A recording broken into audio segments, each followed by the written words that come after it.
pagkain guys, bali papakainin ko siya. Atay. Dati talaga mga guys, hindi ko to na ano, hindi nalalapitan to dati. Malayo. Hindi malapit ngayon na pa kaibigan ko siya ngayon. Kasi lahat tuwing ano, binibigyan ko ng pagkain. Dating ko dito. Ang ulam ko kasi mga guys, bali talong lang din kakainin niya sa itlog, kakanin na halo-halo ko mga guys.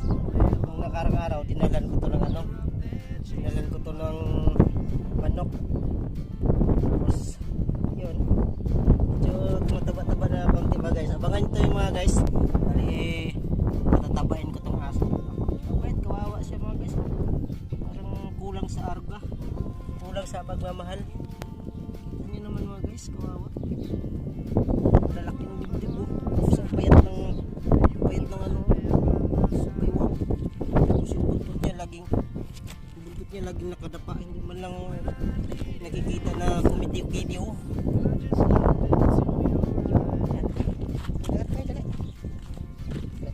Dali. May pagkain dito to koy. Sana kakain ka nito to koy. Kalimutan ko kasi dalhin ng pagkain mga guys. Dali pa. Dito sa walang hangin.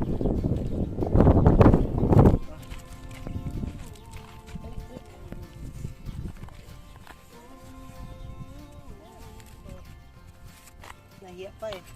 Ay mga guys oh. Hindi pala siya.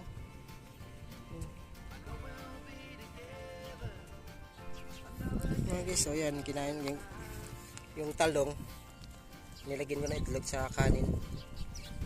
Siya mga guys oh, payat, ang laki ng aso na to pag tumaba. Parang si San Pedro lang hindi nakaano nito mga guys eh, nakapirma eh. Kaya huwag kang mag-alala to koy, at aalagaan kita tuwing darating ako dito, may pagkain ka sa akin. You know, yan, kain lang to koy. Kain lang, yung mga lapit to sa akin eh. Kain lang to koy. Dito, tingin dito. Dito to koy. Ang kain na, dali. Kanti lang kain kasi mo to koy. Talong lang kasi yan to koy. Pang pobre na pagkain to koy. Oh well. Payat. Kaya rin na to koy. Ano yung buntot niya?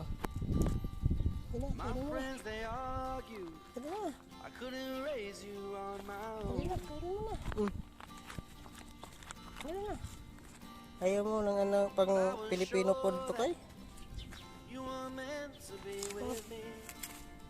Tara, tama na. Sud-araw to koy, bigyan kita ng ano to koy.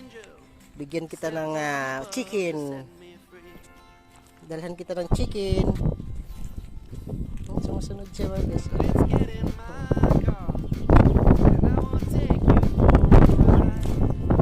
Gamay to koy, alis niya ako to koy. Tukan lang ha. At bibigyan kita ng pagkain. Ano sa disyerto. Wala ulit makakain ito mga guys. Ito yung kawawa.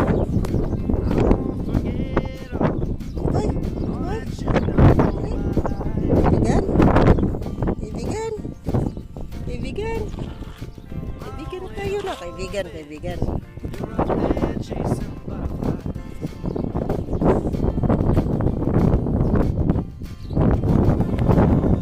Koy, iwan ka na muna dito ha. Koy, iwan ka dito ha. Koy, iwan ka muna dito ha. Okay, babiyahe muna. Balik ko, dahil dito ng pagkain ha. Guys, nandito siyang dadala ng pagkain guys. Bali, unang araw ko ito siya pinakain guys. Kawawa kasi hindi naman unang araw mga guys. Kasi nung nakaraan bali binigyan ko rin to. Tapos ang napalapit ko, nagiging kaibigan na kami. Ayan, tingnan mo mga guys. Ang payat oh.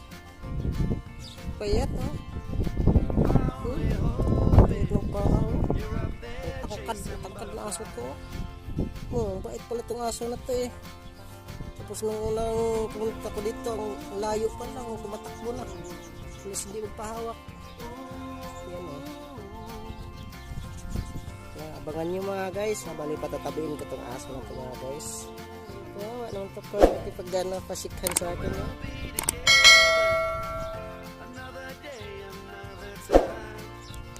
Sige mga guys, bye bye muna mga guys.